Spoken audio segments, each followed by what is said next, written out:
Traité de l'amour de Dieu de saint François de Sales, suite, livre 5, chapitre 6, de l'amour de bienveillance que nous exerçons envers notre Seigneur par manière de désir. En l'amour que Dieu exerce envers nous, il commence toujours par la bienveillance, voulant et faisant en nous tout le bien qui y est, auquel par après il se complaît. Il fit David selon son cœur par bienveillance, puis il le trouva selon son cœur par complaisance. Il créa premièrement l'univers pour l'homme, et l'homme en l'univers, donnant à chaque chose le degré de bonté qui lui était convenable, par sa pure bienveillance, puis il approuva tout ce qu'il avait fait, trouvant que tout était très bon, et se reposa par complaisance en son ouvrage. Mais notre amour envers Dieu commence au contraire par la complaisance que nous avons en la souveraine bonté et infinie perfection que nous savons être en la divinité, puis nous venons à l'exercice de la bienveillance, et comme la complaisance que Dieu prend en ses créatures n'est autre chose qu'une continuation de sa bienveillance envers elles, ainsi la bienveillance que nous portons à Dieu n'est autre chose qu'une approbation et persévérance de la complaisance que nous avons en lui. Or, cet amour de bienveillance envers Dieu se pratique ainsi. Nous ne pouvons désirer d'un vrai désir aucun bien à Dieu parce que sa bonté est infiniment plus parfaite que nous ne saurions ni désirer ni penser. Le désir n'est que d'un bien futur, et nul bien n'est futur en Dieu, puisque tout bien lui est tellement présent que la présence du bien en sa divine majesté n'est autre chose que la divinité même.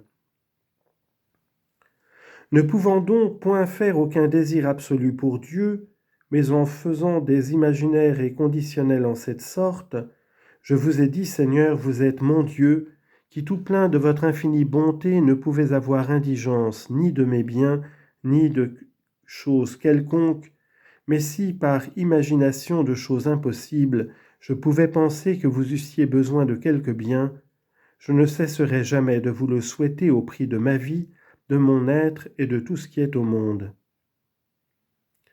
Que si, étant ce que vous êtes et que vous ne pouvez jamais cesser d'être, il était possible que vous reçussiez quelque accroissement de bien, ô mon Dieu, quel désir aurais-je que vous l'eussiez. Alors, ô Seigneur éternel, je voudrais voir convertir mon cœur en souhait et ma vie en soupir pour vous désirer ce bien-là. Ah, mais pourtant, ô le sacré bien-aimé de mon âme, je ne désire pas de pouvoir désirer aucun bien à votre majesté, mais je me complais de tout mon cœur en ce suprême degré de bonté que vous avez, auquel ni par désir ni même par pensée on ne peut rien ajouter. Mais si ce désir était possible, ô divinité infinie, ô infinité divine, mon âme voudrait être ce désir et n'être rien autre chose que cela, tant elle désirerait de désirer pour vous ce qu'elle se complaît infiniment de ne pouvoir pas désirer, puisque l'impuissance de faire ce désir provient de l'infinie infinité de votre perfection qui surpasse tout souhait et toute pensée.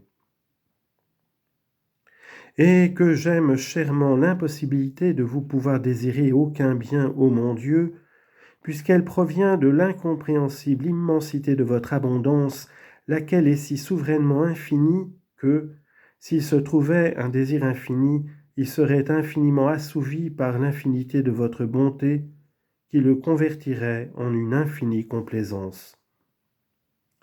Ce désir donc, par imagination de choses impossibles, peut être quelquefois utilement pratiqué parmi les grands sentiments et ferveurs ordinaires, et ferveurs extraordinaires. Aussi dit-on que le grand saint Augustin en faisait souvent de pareille sorte, élançant par excès d'amour ces paroles « Ah Seigneur, je suis Augustin et vous êtes Dieu, mais si toutefois ce qui n'est ni ne peut être était, que je fusse Dieu et que vous fussiez Augustin, je voudrais, en changeant de qualité avec vous, devenir Augustin afin que vous fussiez Dieu. C'est encore une sorte de bienveillance envers Dieu quand, considérant que nous ne pouvons l'agrandir en lui-même, nous désirons de l'agrandir en nous, c'est-à-dire de rendre de plus en plus et toujours plus grande la complaisance que nous avons en sa bonté. Et lors, mon Théotime, nous ne désirons pas la complaisance pour le plaisir qu'elle nous donne, mais parce seulement que ce plaisir est en Dieu, car comme nous ne désirons pas la condoléance pour la douleur qu'elle met en nos cœurs, mais parce que cette douleur nous unit et associe à notre bien-aimé douloureux, ainsi n'aimons-nous pas la complaisance parce qu'elle nous rend du plaisir, mais d'autant que ce plaisir se prend en l'union du plaisir et bien qui est en Dieu, auquel, pour nous unir davantage, nous voudrions nous complaire d'une complaisance infiniment plus grande, à l'imitation de la très sainte reine et mère d'amour de laquelle l'âme sacrée magnifiait et agrandissait perpétuellement Dieu. Et afin que l'on sût que cet agrandissement se faisait par la complaisance qu'elle avait en la divine bonté, elle déclare que son esprit avait tressailli de contentement en Dieu son Sauveur. Luc 1, 46. Chapitre 7. Comme le désir d'exalter et magnifier Dieu nous sépare des plaisirs inférieurs et nous rend attentifs aux perfections divines.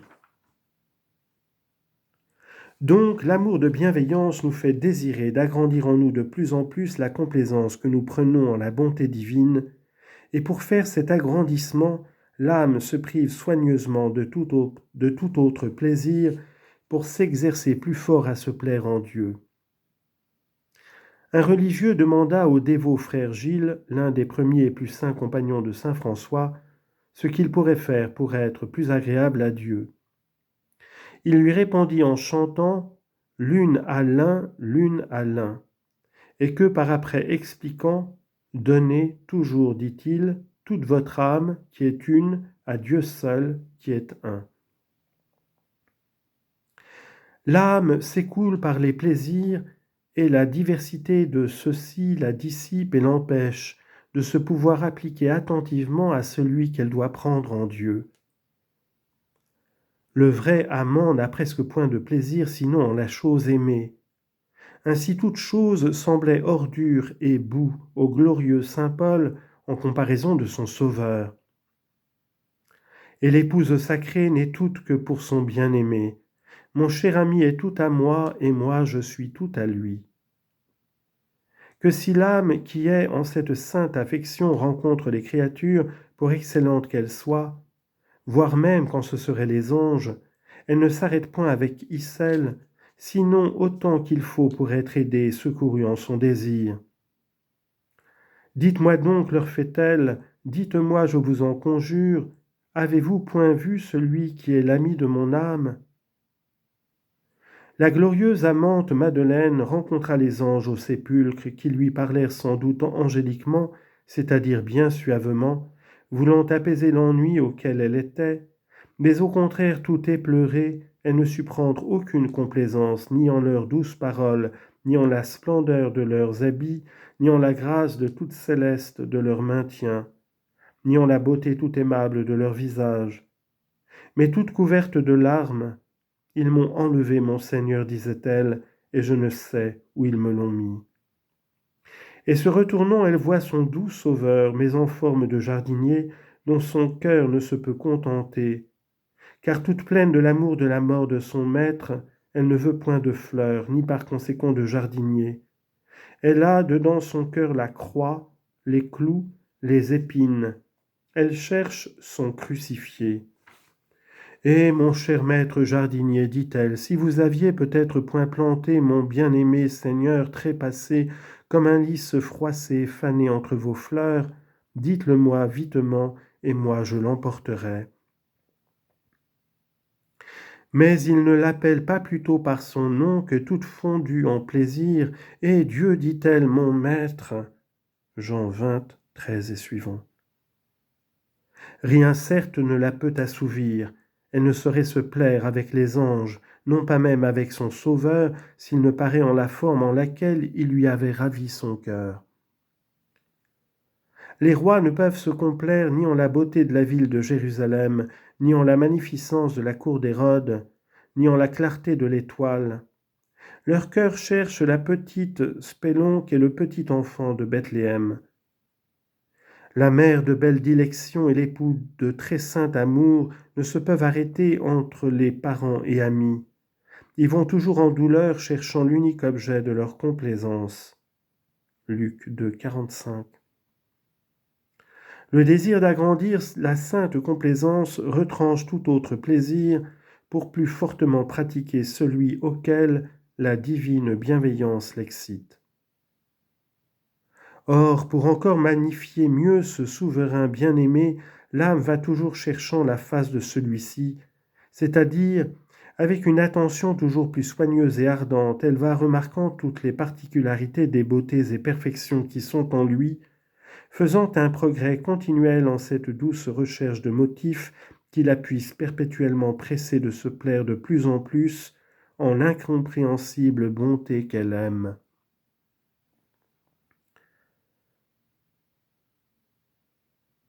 Ainsi David code par le menu les œuvres et merveilles de Dieu en plusieurs de ses psaumes célestes, et la menthe sacrée arrange dans les cantiques divins. Cantique des Cantiques 5-10. Comme une armée bien ordonnée, toutes les perfections de son époux, l'une après l'autre, pour provoquer son âme à la très sainte complaisance, afin de magnifier plus hautement son excellence, et de assujettir encore tous les autres esprits à l'amour de son ami tant aimable.